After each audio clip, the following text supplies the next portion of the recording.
Les amis, aujourd'hui on va parler d'un arc monumental. Boruto. Two Blue Vortex. Ce que nous venons de vivre avec le chapitre 6 est incroyable, rempli de révélations, de sacrifices et d'émotions. Alors installez-vous, on va retracer toute la chronologie et analyser chaque étape. La fin des légendes, Naruto et Sasuke. L'année 2023 restera gravée comme l'année où nous avons perdu les deux héros du passé. En janvier, Naruto Uzumaki, le 7e Hokage, a été scellé dans une dimension temporelle par Kawaki. Puis, en décembre, c'est Sasuke Uchiha qui a signé sa fin héroïque. Après avoir entraîné Boruto pendant 1 an et lui avoir transmis l'essentiel de ses techniques, il s'est sacrifié face à Code et son armée de Jubi. Ces derniers mots furent adressés à Boruto. « Je te confie Sarada ». Un moment qui a bouleversé tout le fandom et qui marque la conclusion de la légende Uchiha. L'entraînement de Boruto et son héritage. Après la disparition de Naruto, Boruto a fui Konoha grâce à Sasuke. Pendant une année entière, il s'est entraîné auprès de son maître, apprenant presque toutes les techniques de l'Uchiha, sans Sharingan ni Rinnegan. Un exploit qui rappelle le génie de son grand-père Minato, mais aussi la détermination de son père Naruto. Boruto a adopté le style de Sasuke, avec cape et épée, et a perfectionné des techniques comme l'Iraishin. Même Sasuke, pourtant avare en compliments, a reconnu son disciple comme un véritable prodige. Cet entraînement n'a pas seulement fait de Boruto un guerrier redoutable, mais aussi l'héritier spirituel de Sasuke. La menace des Shinju 3 ans plus tard, Boruto fait son retour à Konoha. Dès son arrivée, il humilie Code et prouve qu'il est désormais au sommet de la hiérarchie ninja. Mais une menace encore plus terrible apparaît. Le Shinju prend forme humaine. 4 nouvelles incarnations naissent à partir d'humains transformés en arbres. Parmi eux, Hidari, reflet sombre de Sasuke, qui a pour cible Sarada. Matsuri, la version pervertie de Moegi, qui souhaite dévorer Konohamaru. Le Shinju de Bug, qui s'attaque à Eida. Et enfin, Jura, le chef mystérieux, qui déclare vouloir dévorer Naruto. Ses adversaires sont non seulement puissants, mais chacun est lié émotionnellement à son hôte originel. Le combat à venir sera autant psychologique que physique. Le développement de Sarada et son Mangekyo. Beaucoup doutaient de l'utilité de Sarada face à des ennemis d'un tel niveau. Pourtant, son Mangekyo Sharingan, éveillé par amour pour Boruto, change tout. Contrairement aux Uchiha du passé, elle n'a pas puisé sa force dans la haine, mais dans un sentiment positif. Cela ouvre la voie à un Sharingan unique, potentiellement plus puissant que ceux de ses ancêtres. Sasuke lui-même avait confiance en elle et l'avait désignée, avec Boruto, comme pilier de la prochaine génération. On sent que Kishimoto prépare un rôle central pour Sarada, et son combat contre Hidari, miroir des péchés passés de son père, sera un moment clé.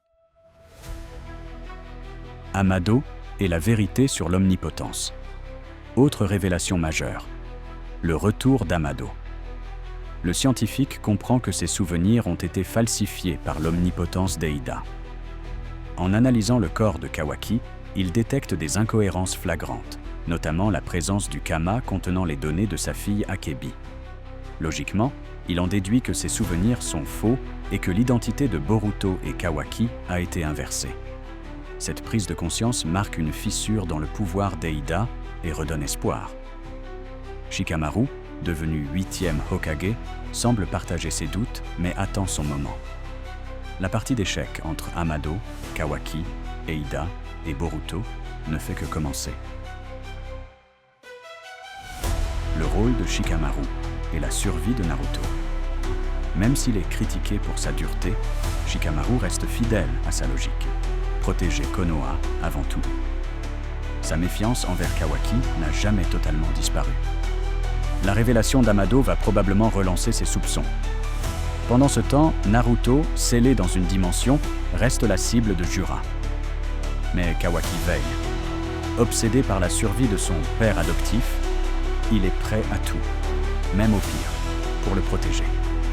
Sa confrontation avec le Shinju sera inévitable, et son extrémisme risque de plonger Konoha dans le chaos. Le cœur de l'histoire, Boruto et Sarada. Revenons au moment le plus émouvant du chapitre 6. Après 3 ans de séparation, Boruto retrouve Sarada. Sans hésiter, elle se jette dans ses bras, lui reprochant son retard, mais exprimant surtout son soulagement. Boruto, surpris, comprend qu'il n'est pas seul et qu'il reste des personnes qui croient en lui. Ce câlin n'est pas anodin, il scelle la force de leur lien. Mais ce bonheur a un revers. Sumire, témoin de la scène, ressent la douleur d'un amour non partagé. Elle, qui avait été la première à avouer ses sentiments pour Boruto et à l'aider face à l'omnipotence, comprend que son rôle restera secondaire. Le triangle amoureux est l'héritage de Naruto. La dynamique est claire. Boruto et Sarada reproduisent le duo légendaire de Naruto et Sasuke, mais avec une relation plus équilibrée et mature. Sumire, quant à elle, rappelle Naruto enfant, amoureux de Sakura, sans jamais être aimé en retour. La boucle est bouclée. L'un vit l'amour réciproque, l'autre la douleur d'un sentiment à sens unique. Ce triangle amoureux est un miroir du passé, mais réécrit de façon plus subtile. Et malgré la tristesse de Sumire, son intelligence et son rôle auprès d'Amado en font une alliée indispensable pour la suite. Conclusion, la nouvelle génération prend le relais.